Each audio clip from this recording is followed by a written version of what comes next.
I'm Whitney. I'm Mindy. And I'm Deb. We're three best friends who love nerdy things. Well, some people think we're nerdy, but we think we're pretty awesome. This is Our Nerdiest Thing.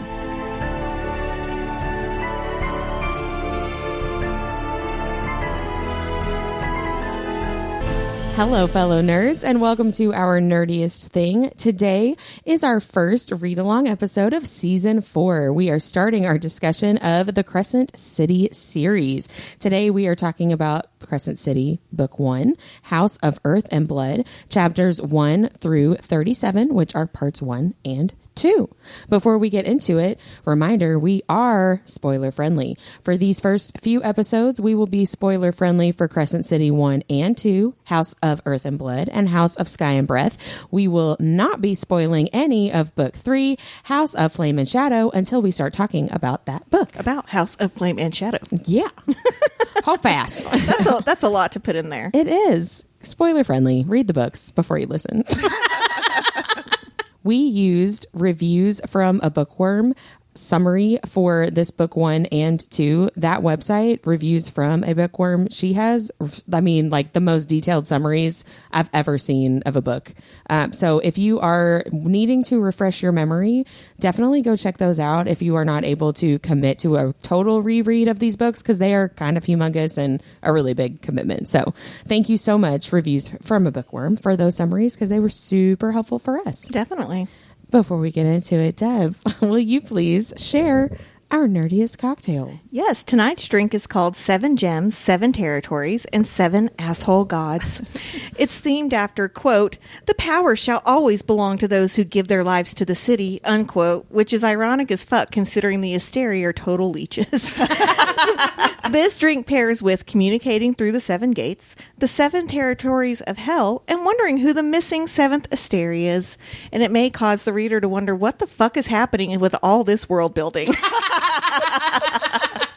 We're here to help, guys. I read this right when it came out, and I remember finding a Sarah J. Maas group, right? Because I was like, what's an Asteri and what's a veneer and what's all this? And I was like, can someone please give me like a rundown of what these characters are? And it was like, nope.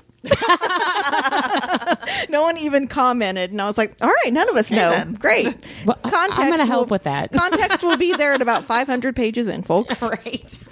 Oh, so sorry. This drink has a lot of alcohol in it, so be careful. The recipe will be on ournerdiestthing.com and on our Instagram, but it's got vodka, gin, white rum, tequila, triple sec, Coke. Like, it's got a lot of stuff in it. So Coca-Cola. Drink with care, not cocaine. Yeah, Coca-Cola. let's just clarify. Sorry, in the Midwest we call it, well, I guess the South calls it Coke because the Midwest calls it pop. Pop, yeah. Yeah. So that's our nerdiest cocktail. Enjoy. Thank you so much. You are so welcome.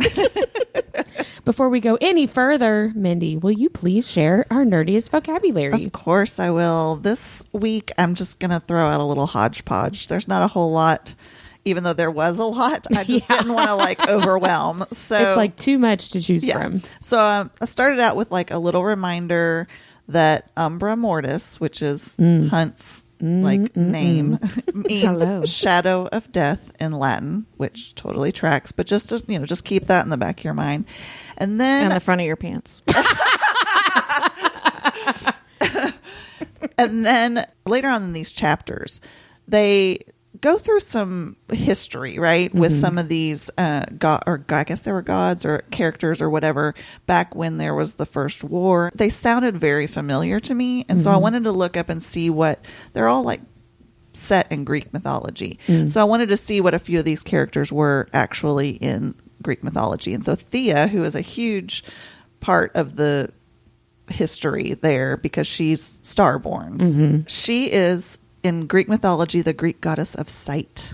Interesting. So I thought that was kind of cool, especially when there's talks of oracles and all that stuff here. Yeah. And then Peleus, he's the prince that marries her daughter.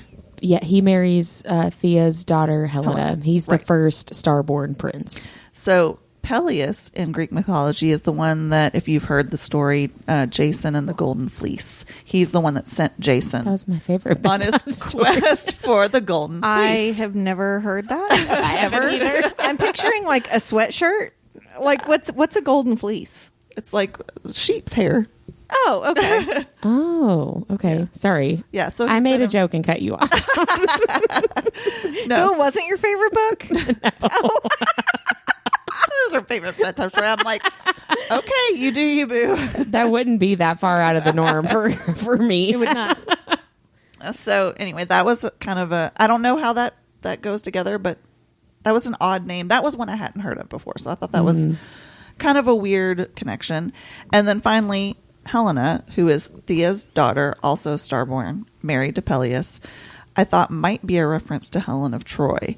And she is basically, in most Greek mythology, the most beautiful woman, and she causes the Trojan War, and she causes all these problems. So I don't know. We'll see if any of that works into the story. And then one last thing I thought was very, very cool. So at one point towards the end of these chapters, they find a vase, and it's got a picture of the Crystallos, which is the being that they've been kind of looking for and fighting off. And the actual vase is from a place called Parthos or Parthos. And that was a settlement, get ready to have your mind blown, of the Illyrian tribe of the Partheni in southern Illyrian, modern Albania. What? Ooh. Sarah J. Maas is just throwing mass. Sarah J. The Maas. moss. She's got the moss. Sarah Janet Moss. Sarah J. Maas just throwing some shit in there. That's interesting. I don't know. I thought that love was that. a very cool connection. Thank We'll you see so if that much. comes into play later. Well, as the only person at this table that has read House of Flame and Shadow, I can say, Hey, I'm 56% of the way through, so I can also go, oh. Just so you'll know, I don't plan on reading this before we do our episode. well, So That sucks to be you. good luck. it's gonna be very fun. I don't think it's I think it will be. Yeah. So, Whitney, correct me if I'm wrong. So, we're doing 3 episodes of Crescent City 1, 3 episodes of Crescent City 2. Yep. And you're going to use your huge brain and vast knowledge to give us really a good, because we're doing these faster than we're going to do Crescent City 3, which will be Yes. 10 episodes. You're going to give us the highlights of what we need to know instead of us doing the 10 fact recap. Right? Yes. Okay. Yeah. We'll go back to that when we get to Crescent City 3. Yes. Okay. So these are we're only doing 3 episodes on this first book, which is hundreds and hundreds of pages, Like right? 800 so, pages. I mean, to try to narrow down to just 10 things, like here are just 10 things that happened. Like, I mean, it's just too, That's on one crazy. page. Yes. Like that's just too crazy. So I have been rereading these books, and I'm pulling out the most important things that we need to know from this section right now. So Hold on to your butts. let me just say, I am not trying to do a summary of these chapters. I'm just trying to give the big, most important pieces of information that you need to move forward in the story. So this series has a huge cast of characters and a lot of moving parts and a lot of plot points. And so there are important things from these first 2 parts, these first 37 chapters that you will not hear me mention right now. Listeners, that Why am doesn't I even mean here? that doesn't mean that I don't think it's important or that I missed it. I'm just trying to like keep it simple because Are you worried that the Mastum is going to come at you? yes. There will be like, but you didn't say anything about Sabine. Like, okay, I Well, fuck will. her. I will. We'll all get there together, but I'm not gonna. I can't do everything all at once, right? Like it's We just be here it for a all. couple of it's hours. just too much, She right? can't do it all, you guys. I'm doing my best. So let's get into it. Okay. Let's start with location. We are on the planet Midgard. Midgard organizes its people groups into 4 houses. And this is in the front of all the Crescent City books, the 4 houses of Midgard. You've got House of Earth and Blood, House of Sky and Breath, House of Many Waters, and House of Flame and Shadow. These 3 of these houses are also the titles for these first 3 Crescent City books. There will be more Crescent City books. That Will there? There's gonna be a SJM 4 said, yeah, Crescent City? yeah, she Oh. said she's writing more. So I'm thinking maybe House of Many Waters will be the next one because that's the only house That's the only that house that has the it. only one left. Yeah, has the only one left. I don't know. So the House of Earth and Blood includes shifters, humans, witches, ordinary animals, and many others to whom Sathona calls. I don't know if that's how you actually say that goddess's name. I thought it was Chthona. I thought it was Chthona, too. Okay. Yeah, because of Cthulhu. Yeah, Chthona. Chthona, as well as some chosen by Luna. House of Sky and Breath includes Malachim, which are the angels, Fae, elementals, sprites who actually got kicked out of the house for their part in a rebellion, and those who are blessed by Solus, as well as some favored by Luna. House of Many Waters contains river spirits, myrrh, water beasts, nymphs, kelpies, nox, and others watched over by Ogenis? Ogenas. AS. Yes. House of Flame and Shadow is for demonici, reapers, wraiths, vampires or vampers, draki, dragons, necromancers, and many wicked and unnamed things that even Erd herself cannot see. Now, that is the official government language. Like that is how it's worded in the front of all the books, because it's like a governmental decree, right? Okay, so whole planet, that's how they're organized, those 4 houses. Within the planet of Midgard, we're focusing on just the city of Lunathion, aka Crescent City. Okay. This is where most of the action of the entire series takes place. Crescent City and Midgard in general has a hierarchy of people groups in and of themselves, not just the 4 houses, but also like all the beings within the 4 houses. So at the bottom of the barrel, you have the humans, and then the Vanir, which are basically everyone who isn't a human, but not an angel or Asteri. So these are like the creatures, people that have magic, the Fae, those are all Vanir.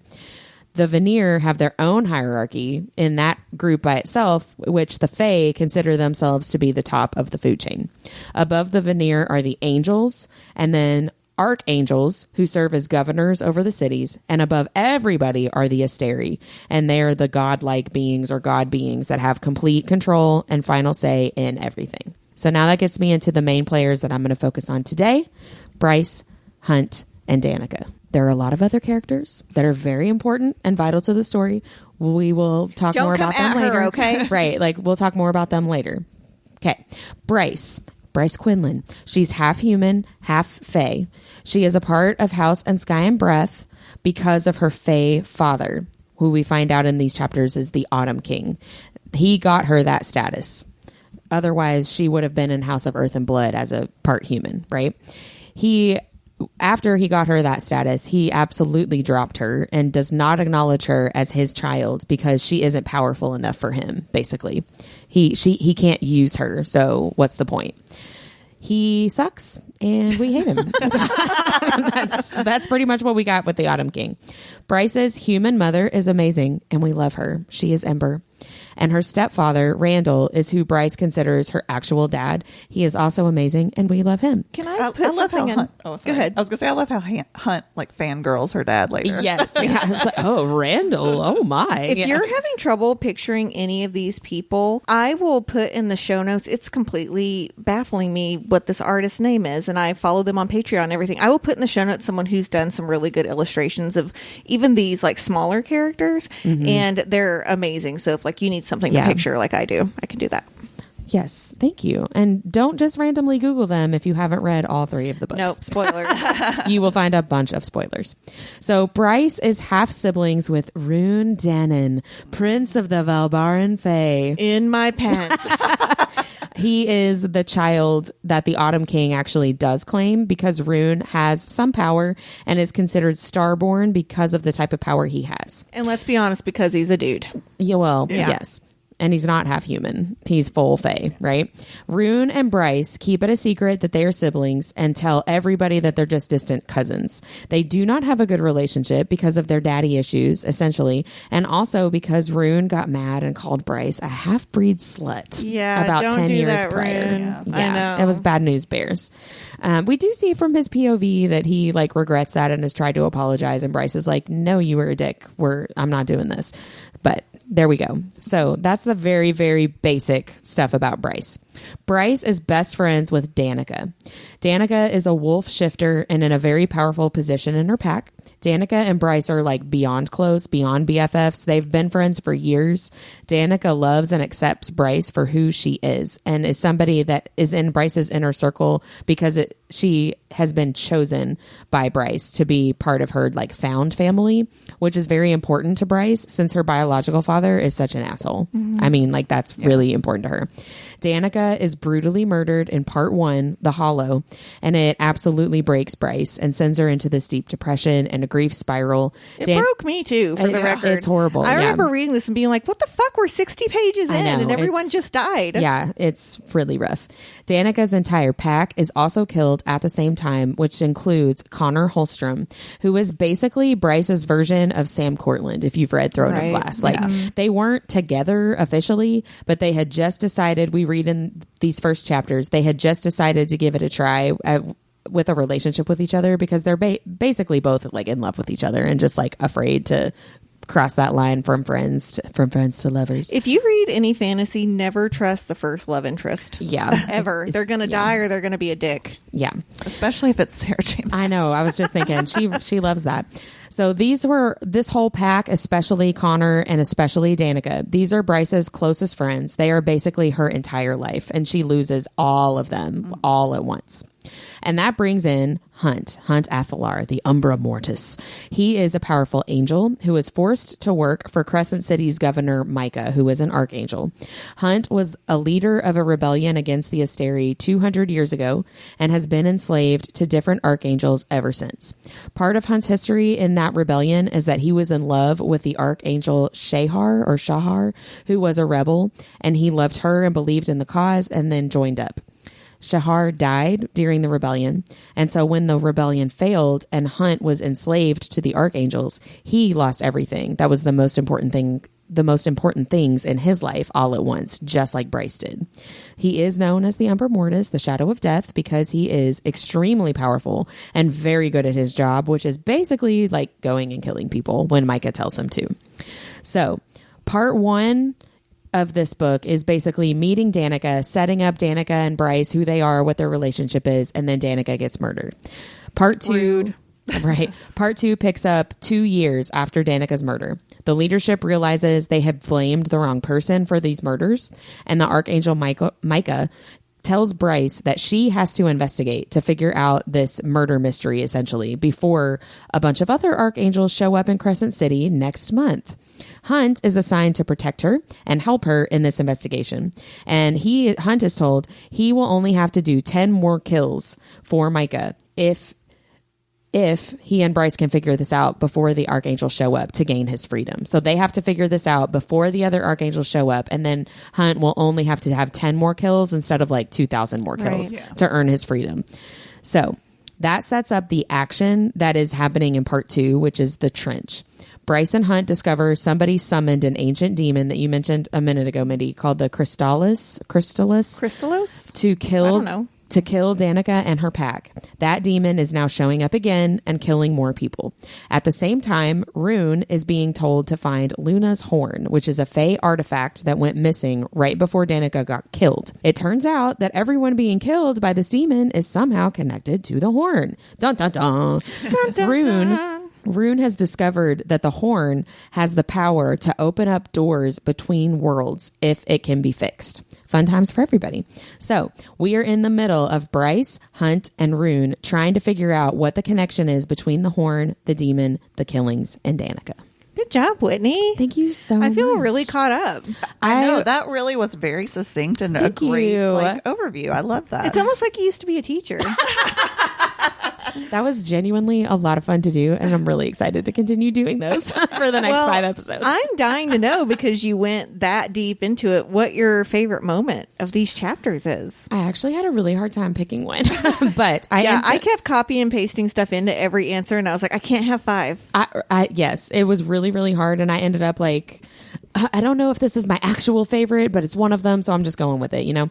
This was actually kind of close to the end of part 2, when Bryce and Hunt are at the gun range. They're meeting Rune and Rune's roommates, basically Flynn and Declan, and they kind of have this I see you moment. Like, I see who you are. I see you for who you are. Because Hunt has kind of realized that he misjudged Bryce very badly. He had made all these assumptions about her as like a party girl who's kind of an idiot and is a spoiled rich kid, whatever. And he realizes that slowly over time he sees she's letting people believe that about her, but that's really not who she is. And so they both have this moment at the gun range where he and she both are like, I see you. You're not a crazy, horrible person because you work for Micah. You're not a crazy, horrible person because you were a party girl and your friends died while you were out partying. Like, I see who you are and I like what I see. And I really love that. It reminded me a lot of Feyre and Rhysand in A Court of Mist and Fury, where she literally says to Rhysand, I see you and I'm not afraid of you. Right. You can be yourself with me. That I really part made loved me it. cry. I know. I loved it so much. So mine actually kind of goes with that. Early in the book, when Bryce goes under Hunt's protection, she seems to flippantly be going to get her nails done. Yeah. And of course, Hunt is furious that she's not taking the hunt for the murderer seriously. And like you said a minute ago, little does she know that finding the murderer lowers the body count that Hunt owes to Micah from 2,000 to 10. Right. So the whole thing is he has to murder the amount of people that he killed in the rebellion, right? Which is like 2,000 something. So when Hunt confronts Bryce about not taking things seriously, she mind fucks him by giving him all types of information that she's gathered up through her contacts, like, you know, the nail lady. So I love it. It's like a big fuck you to him for being such a dick. Yeah, she reveals, like, I had a very specific strategy for doing this. I didn't just go get my nails done and then happen to run. Right. Like, I did that on purpose because I know what I'm doing. Right. Right. I loved that too. You don't have to, you know, torture people for information, is essentially because the Umbra Mortis is known for torture and death. That's what his job is. He's and the shadow of death. Yeah. Is feared in the entire city. Right. And she's like, you don't have to do that. You could just like be nice to people and ask them stuff. Be normal, Hunt. Yeah. Come on. I will say though, Bryce gets sassier and sassier the further the series goes on, and she has some pure Aelin vibes by the end of Crescent City too. Yeah. Because my favorite moment also involves Bryce, and I was like you guys, there were so many and I kept adding them. So I just went back to the first one that really endeared Bryce to me. And it's when she breaks up with that douche boyfriend Reed. And then like she's watching this Fey woman with like a human that she's drugged. And she goes over and she kind of taunts her and basically like insults her. And then she walks away and she flips off the hostess on her way out. It's just such a classic badass Bryce move. Up until then, I was kind of like, I'm not really sure what's going on here. Like, I want to like her because obviously she's the heroine, but like there wasn't anything that wowed me about her until that moment. Sarah J. Maas makes you think she's vapid at the same time. Exactly. Yeah. Exactly. And then that I'm like, okay, yes, I like her. Yeah. She knows how to stick up for herself. Yeah. Yeah. I love Bryce a lot. Let's hear our least favorite moments. This is going to be a real downer, guys. It's always a bummer. For me, it's when Ethan will not allow Bryce to attend Danica's selling ceremony, which is the way that the soul passes on in this universe, right? It's like Charon, is that how you pronounce it? Like the guy that takes people up the river in other mythology. Yeah. So Ethan thinks that Bryce fucked over his brother, Connor, by sleeping with another guy while Connor was getting killed after they had kind of said they were going to get together, right? Yeah. So Bryce lives with incredible guilt that she was out partying while all of them died, and she doesn't get to say goodbye to really her one true friend, and it broke my world. Heart, right? Yeah. I am happy that Ethan comes around because, man, he is a dick in this book.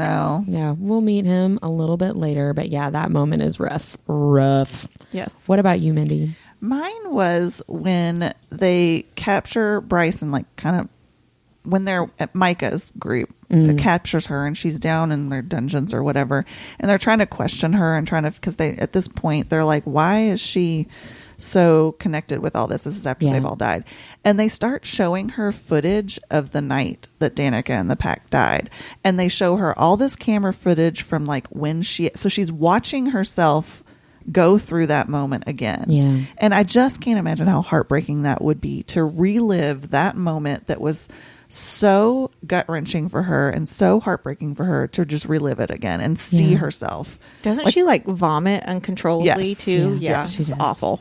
Yeah. It's just a terrible, terrible moment for me. I'm like, I would never subject somebody to that. That's almost the same as my least favorite moment, except mine is when she lives that moment the first time. The actual time?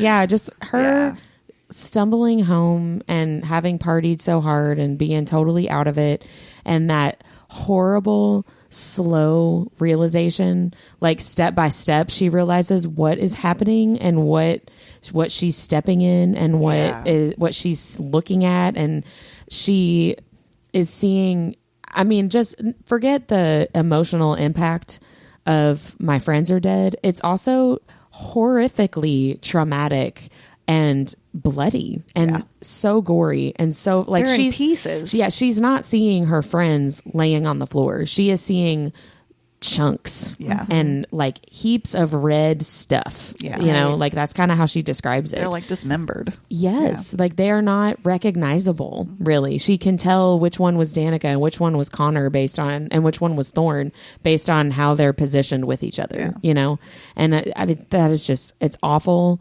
And then she tries to catch the killer, not realizing that the killer is going to be like an insane ancient demon or whatever, and can't do anything about it. Right? It's so awful. I mean, she really lost like her whole world in a second, and it's just awful. It's awful. So let's bring it up. I don't know if I'm going to bring it up, actually. Yeah. Mine is not bad. Mindy, why don't you go first? Yeah, you go first. Keep it down. Because it really just tacks onto that. Because my biggest revelation when I was reading this book the first time was like, it took me a little bit to get invested in it, and then all of a sudden, what the fuck, they all die. I just got like into these characters, and I'm like learning about these characters. I mean, she describes each of the ones in the pack as like what their role is and what they look like and how they, like what their personalities she gave were. A main character energy. Yeah, like she really like made us start to want to get to know these characters, and then all of a sudden they're fucking gone, and I was like, what the hell? Yeah. I was like, never mind, that's not the story we're telling. Fuck those guys. Yeah, it kind of is, but also not. Yeah, she gives the main character energy because they're the main characters for Bryce, you know? Yeah. And therefore we have to think of them that way too. But it's a rough way to start a book. I see why. And it definitely is a really cool plot, way to move along the plot. But when I first read it, I'm like, what the fuck? I think I even texted one of you and I was like, why am I reading this? Like, what? Just keep reading, Mindy. Just keep reading. Yeah, no, it's a lot. It was rough. My biggest revelation, I've just am noticing so many little moments between Bryce and Hunt that remind me of things that happen in the ACOTAR series with like Feyre and Rhysand. Oh, I'm going to tell you in a second. But also of Aelin and Rowan in Throne of Glass. So there was one part in particular where Bryce and Hunt are sitting together, and she moves and like repositions herself, and Hunt is like, checking her out like a creep, and says that she is baring her like golden tan throat to him. And I was like, immediately thought of Aelin and Rowan in Throne of Glass, because she bares her throat to Rowan, and it talks about Doesn't he bite her? Well, yeah, but she purposefully bares her throat to him when they're like making out or something, and he clocks it and is like super turned on because she trusts him that much, and she's like, this is the only person I would ever bare my throat to, like to be that vulnerable with. And so I was like, and then that whole like I see you and I'm not afraid of it kind of vibe with Feyre and Rhysand, like things like that, little things like that, where I'm like, that's interesting. Especially there have been several mentions so far in the book of one of them saying something or mentioning something, and the other one, their instincts kicked in, their hackles rise, whatever, because Bryce mentioned a guy, or Hunt mentioned another girl, or they noticed the other one super hot, and it talks about their instincts a lot, which I thought was really interesting. You know what is in this book and what is not in this book? I've noticed already Lint is in this book twice. But we do not have watery bells, which are nice. Praise be. Yeah, I know, right? Let's hope we don't. Refreshing. Yeah, we did have a light calls to like. I did notice. Right. I did notice that. Yeah. I was like, what does that mean? You had memes that said that, and a bunch of people reposted it. They're like, I don't get it either. Nobody but SJM knows really what that means. Right. What was your biggest revelation, Deb? So I don't think the first time I read this, I truly understood the drop and how significant it is.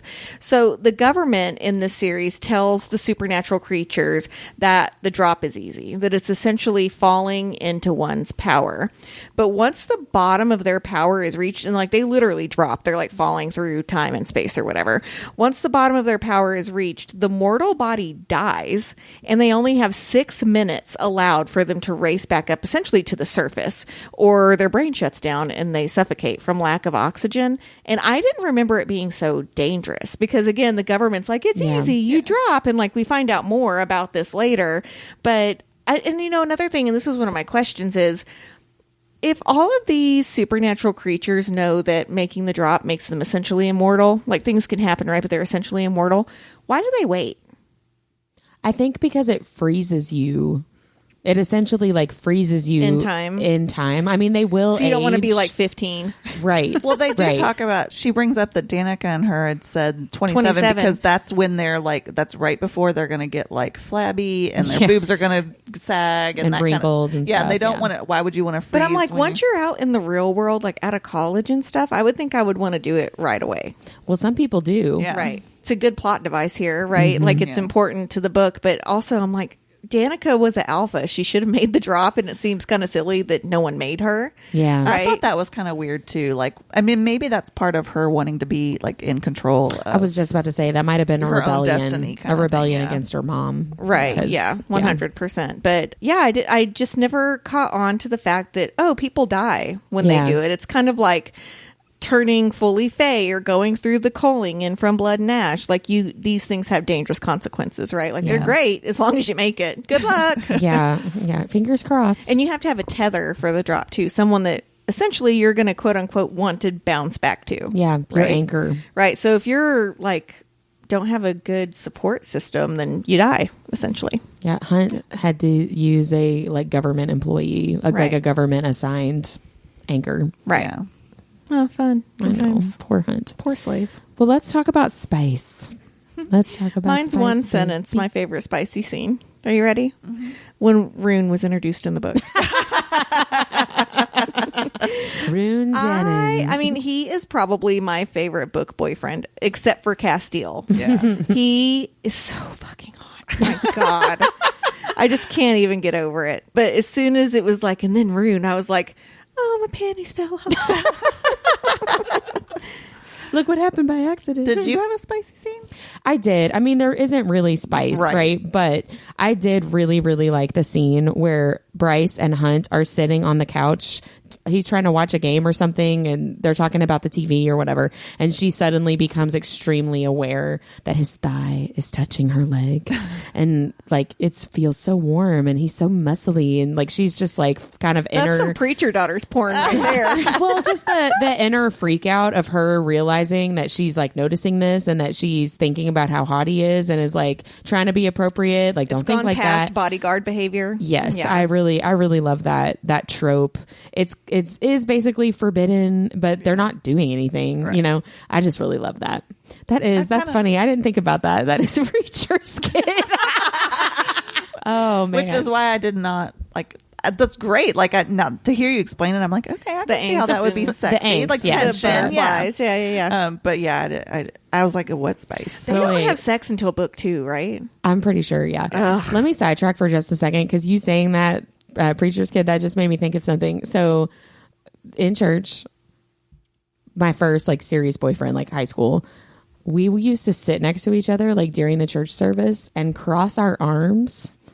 Hold hands so that we could hold hands like behind our arms. So like, do you mean nobody sweaty, could see? shaky hands? I'm sure. Yeah. But we have talked before, I think in previous seasons about how my first kiss was like in an empty Sunday school room. So that is so funny. Cause that is like, we're barely like touching fingers, but it counts as holding hands. And it's like, and it was electric. It was.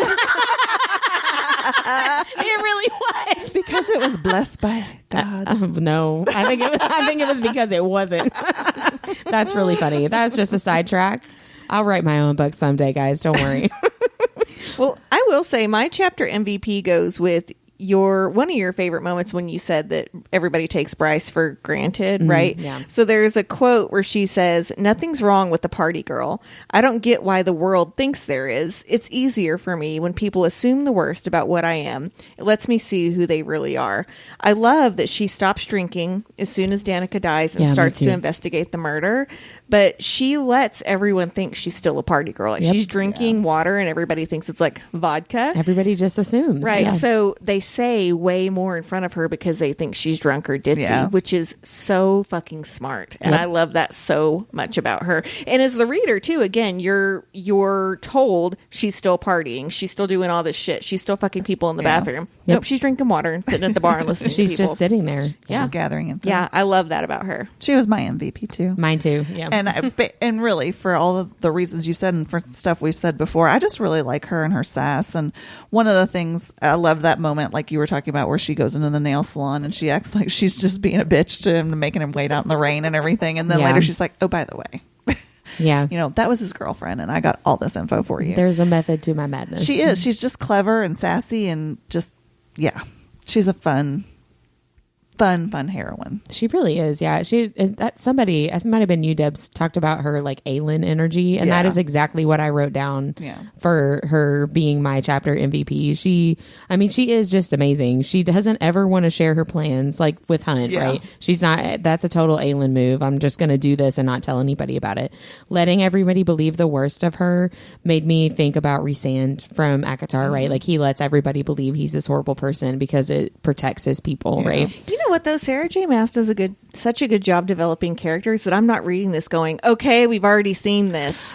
I agree. I don't know how she does it, but I don't feel like I've read this character before. I totally agree. Yeah, because she still takes intriguing. little pieces of energy and but it's not that character. But it's still a completely different character. Yeah, I really love her and Bryce and her. I also love Sarah J. But Bryce, and especially like she's just so motivated by her love for Danica. Like she is deeply, deeply broken by all of this. However, she isn't just like wallowing in depression. She's trying to make it right for her friend, and I just really appreciate that because that's really hard to push through grief and depression like that and do something good, and she just tries so hard, and I really appreciate that a lot. Who was your favorite secondary character? Mine was Leheba. Me too. Yeah, who wouldn't want a faithful friend who is fiery and you could fit in your pocket, right? And watches like vampire soap operas all day. I love that whole, like her whole personality, and I just think it's so adorable how like she ends up with a little crush on Hunt, and he's so sweet to her, and he's like, "Well, aren't you adorable?" And that is exactly Bryce has like exactly what I wrote a down. settee for her. I know. That she like puts in front of her phone, and she's like just laying there naked and fired, just like, "Hey, Hunt, how's it going?" Yeah, she's so funny to me, and her little lines of like, "Is everything okay out there?" when she's really just trying to like creep on everybody and spy. And I love the interactions between her and Hunt where he's like so like flirty and gentle with her, and he is not like that with anybody else. I love the way that she can bring out a side to the shadow of death that nobody else gets to see. I love that a lot. I love her. Mine was Fury. Oh. I don't know if you all caught this, but she's such a badass that Hunt has actually been sent to kill her twice and failed. That. Yes. I thought that was so cool. And also, she is the only one that calls Bryce on her bullshit for ditching all of her friends during her grief. She's like, "Hello, we're still right here going through the same exact shit that you're going through. Like, we were 4 best friends. You ditched us. What happened?" And she essentially calls Bryce out enough to get Bryce to like wake up a little bit, which I really appreciate. But I love that the Umbra Mortis can't kill her. I did. It's your only job, dude. You have one job, please. What about a favorite quote? I'm curious to hear what your quotes were. There's something that really stuck out for me. The universe is massive. Some believe it has no end, or that our universe might be one in a multitude, as bountiful as the stars in the sky or sand on the beach. So Sarah J. Maas literally told us she was going to have a multiverse, and we just thought she was writing really pretty. She's like, "Here it is. Here's what I'm doing. Did you guys catch this? I'm telling you there's more than one universe. There's a bunch of people in it," and we didn't catch it at all. I thought that was a nice little Easter egg in there. Early in the book, too. Yeah, I totally did not even clock that. I didn't either. I'm like, okay. What about you, Mindy? I just had a couple. They're both kind of funny, but going back to Lehebone, part of the reason I think she's just hilarious. Danica at one point asks, "What's got your panties in a twist, Lehebone?" And she says, "I don't wear panties or clothes. They don't pair well when you're made of flame, Danica." Duh. Damn you, idiot. And then I also got some serious Sam and Dean supernatural vibes when Bryce is leaving for her date and Danica says, "Light it up, bitch," and then Bryce replies, "Light it up, asshole." It's like their version of Sam and Dean's bitch jerk, you know. Yeah, but it's also like, I love you. Yeah. Love you so much. Love you, bye. Well, mine is a Hunt POV quote. He didn't say it, but he was thinking it. They were talking about Danica, and Bryce was very clearly going into her grief spiral, and he was trying to cheer her up and made a joke about his butt. And he says, but Bryce grinned, and damn if the morning sun didn't finally make an appearance at the sight of it. And I'm like, ugh, it's really sweet. I want that. someone to think my smile is like the best thing on the planet. Right? Too. My husband's like, "Why are you smiling at me like that?" You're creeping me out. No, he's like, "What are you up to?" What are you Like, planning? I mess with my 12-year-old son like incessantly, and he does me too. And so if I'm sitting there grinning at him, he's like, "What? What are you doing? What, Mom? What's up? happening?" What's up? Yeah. That's funny. Well, for this next section, for questions, I don't really have any that I can share because my questions are all related to House of Flame and Shadow. So Yeah. I'm going to yield my time and let you guys talk. Well, I wanted to talk a little bit about the number 7, if that's okay. Yeah. 7. 7. We see it a lot in this book, and I got really interested in this the more I saw it in these chapters, and so I did a little deep dive about the number 7. Ooh. Came across something that I'm hoping is going to blow your mind, but like I told you before we started recording, if you look at me and go, "Yeah," I'm going to be mortified. Okay. I would not do that. We both would do that to each other. I would wait until the mics were off. Liar. Well, you'd give me a look and I would start laughing. And I'd be like, "You knew that, didn't you?" Okay. So the number 7 is typically symbolic of intuition, wisdom, growing self-awareness, spiritual revelations, and big shifts that can have an impact on your life. And according to Psychology Today, the number 7 has held significance in almost every major religion. In the Old Testament of the Bible, the world is created in 6 days and God rested on the 7th.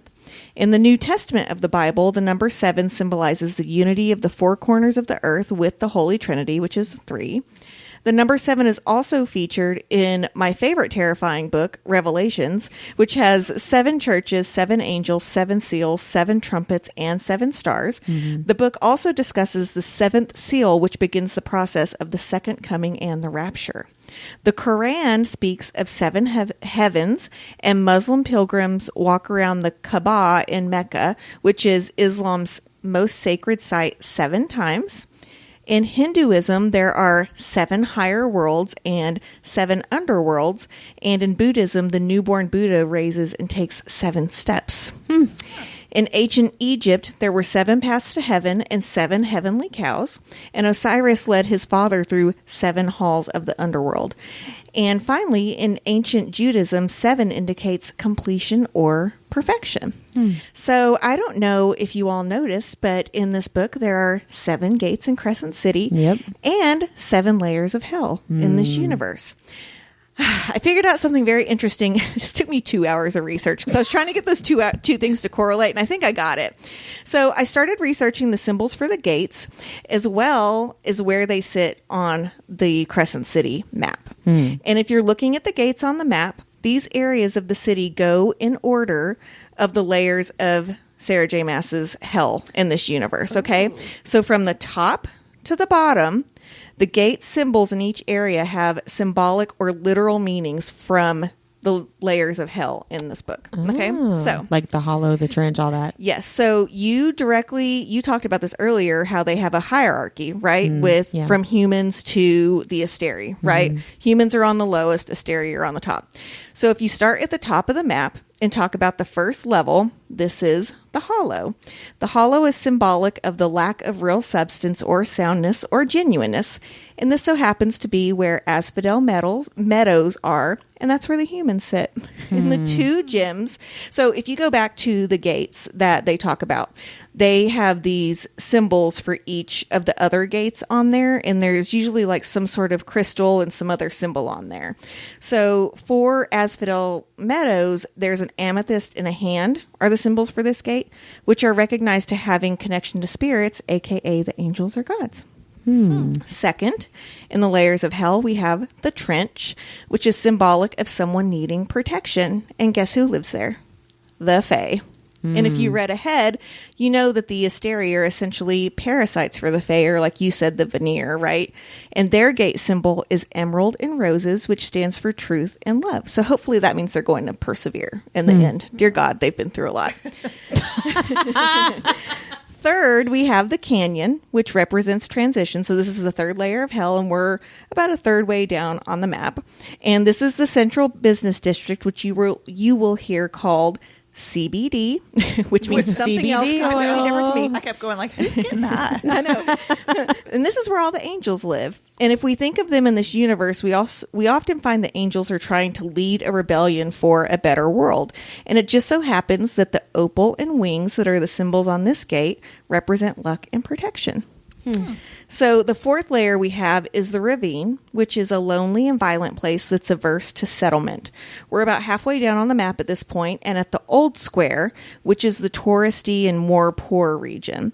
The symbols on this gate are ruby and rose, which are symbolic of power. Guess who lives there? Bryce. The next symbol of SJM's hell is the chasm, which is an area of major division, separation, or difference.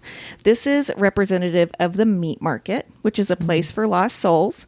And the 2 symbols on this gate are tiger's eye and serpent, which represent evil power and chaos for the underworld. And we know this is where the Viper Queen lives, and she's said to only serve the underworld. Yeah. The 6th layer, next to last, is the abyss, which is defined as a unfathomably deep or boundless place. The gate in this area is Moonwood, where the werewolves live, Danica's pack. We've seen major derision among the wolves with the Alpha Sabine, who is just a major twat waffle. Definitely. To say the least. To say the least. This is also, like I said, where Danica lived. And with the gate symbols being sapphire in the oak tree, they are known to stand for truth and wisdom. So we can assume that her death, and we're going to figure out her lies later on, are to help Bryce figure out the truth behind the Asteri. And finally, we have the 7th layer, which is quite literally called the pit, which is a symbol for hell. This is where the bone quarter is housed, literally at the bottom of the map. So the symbols onyx and the skull and crossbones are on the button at the gate for here. And I mean, it kind of speaks for itself. So having said that, the pirates used to wear skulls as a reminder of mortality, or a memento mori, which is Latin for remember you are mortal and remember you must die. So if you look at the map, those go in order from top to bottom. And I love that it starts with the humans and ends all the way with them dying at the very bottom. I just thought it was a cool connection. That is really cool. Really cool. I did not know that. Really long fucking time. It was totally worth it. I love that. Yeah, so I'll put a picture of the map. This is all brand new information. Brand new information. But yeah, there's a really cool person on Etsy that it's like hand drawn the map out. Oh, cool. And so I'll post a picture of that. I'm just going to buy the file from her because she deserves it. She did a really good job. Awesome. So yeah, the number 7 Bravo. And hell Very cool. and all the creatures in the story. That's awesome. Yeah. Thank you so much, Deb. That's really You're cool. so welcome. That is really cool. I did have a couple of questions. First, on my first read of this, and I know the answer now, obviously, but I kept wanting to know what the significance of the tattoo was because they keep mentioning it. Obviously, and we'll go over that when we come to that, I guess. But that was just one thing that kept getting mentioned. Also, okay, we always talk about what the fuck does the light calls the light mean? So the horn says it can only be repaired by light that is not light, magic that is not magic. I noticed that too. What the fuck does that mean? Apparently, Whitney knows. I know too, a little bit. We'll talk more about it later. In one of those 10 episode arcs. We'll talk about it later. All right. Well, I guess, this is all going to be new information to me. It'll be new information for me when I read it the second time, believe me. So another question I had, I have two more. Why does the Oracle tell Hunt to stay away from Bryce? I wondered that too.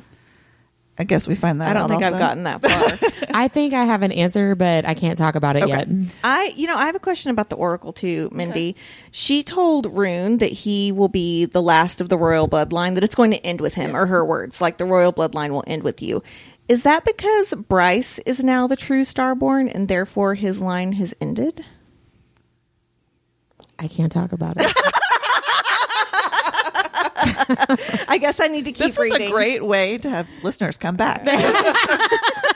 There are a lot of different theories about what that means. And once you finish House of Flame and Shadow, you'll understand. Okay, Yeah. we'll talk about it. So my final question is about the Asteri.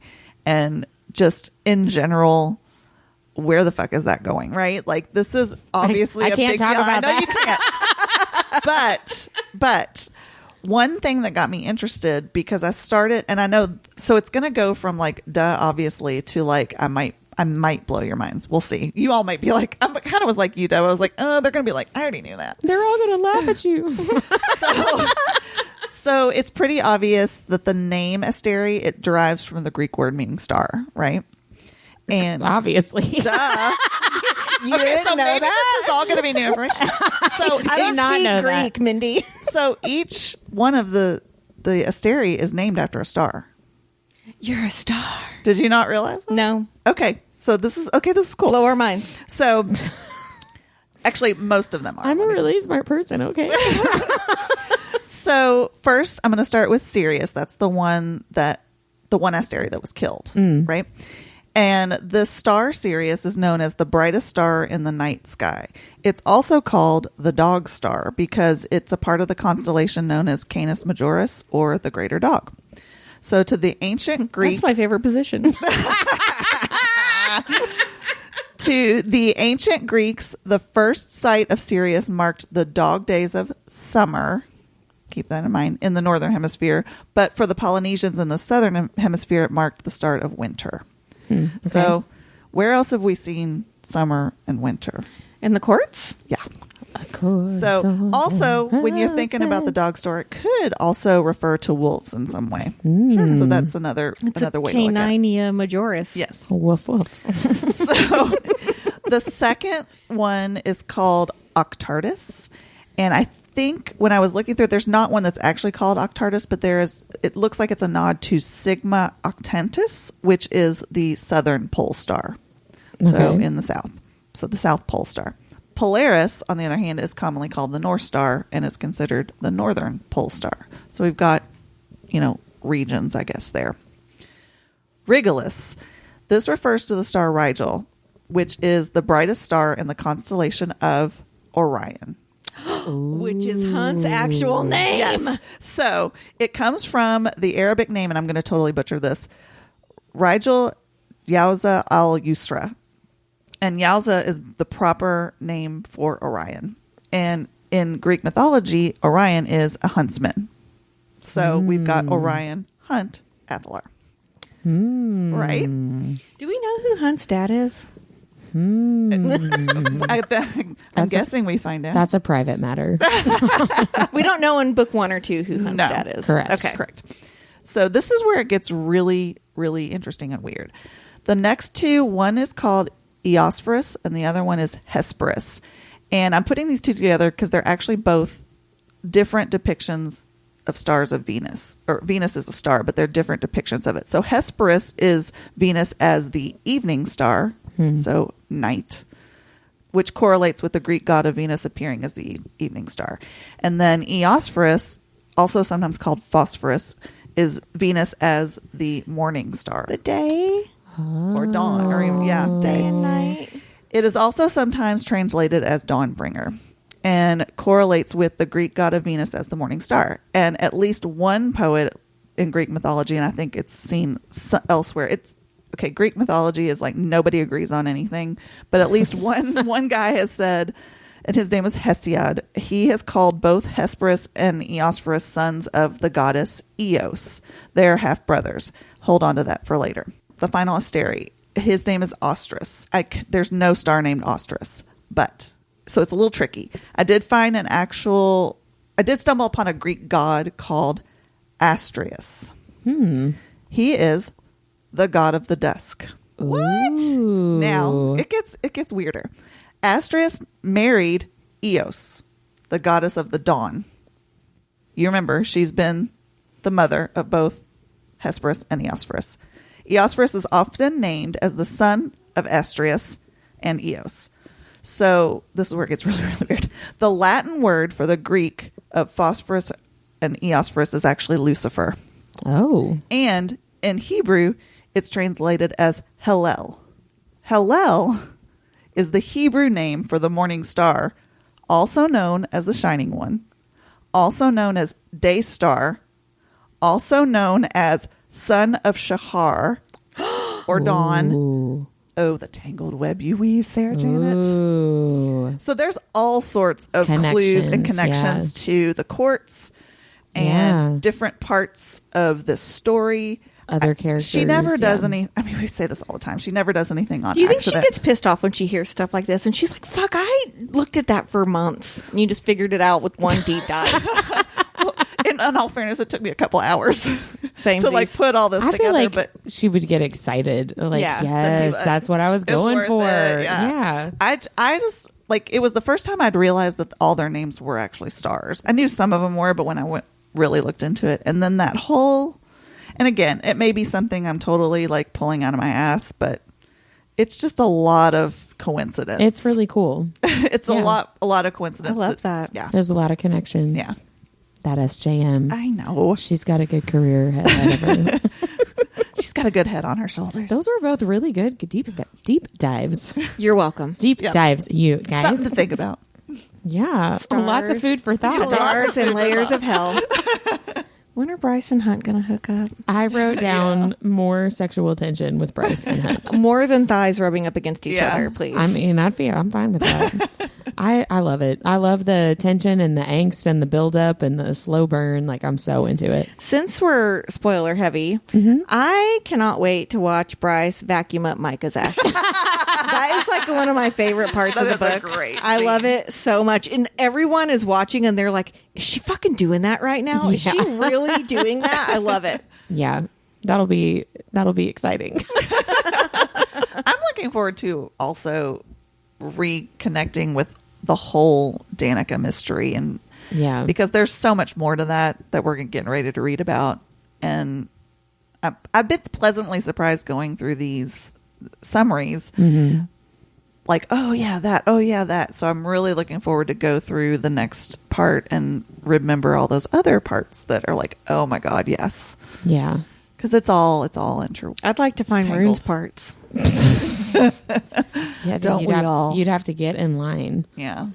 Well, I think that is it for this first part of our discussion of House of Earth and Blood. We covered a lot. I know. I mean, a lot happened. I mean, I feel like we left a ton out, but it's a lot. So we do not have our nerdiest thing of the week in this episode because remember, that is in Tuesday's episode, Our Nerdiest Thing from March 12th. So be sure to check that out because we're really funny. We're real fucking funny. And we talk about a lot of books and great things that are happening in pop culture. So definitely check that out. Next week, we are continuing our discussion of House of Earth and Blood, part 3, which is chapters 38 through 67. See you then. Bye, everybody. Like what you heard in this episode? Follow Our Nerdiest Thing on Instagram at instagram.com/Our Nerdiest Thing or Facebook at facebook.com/Our Nerdiest Thing. We love hearing from fellow nerds. Email us at ournerdiestthing@gmail.com.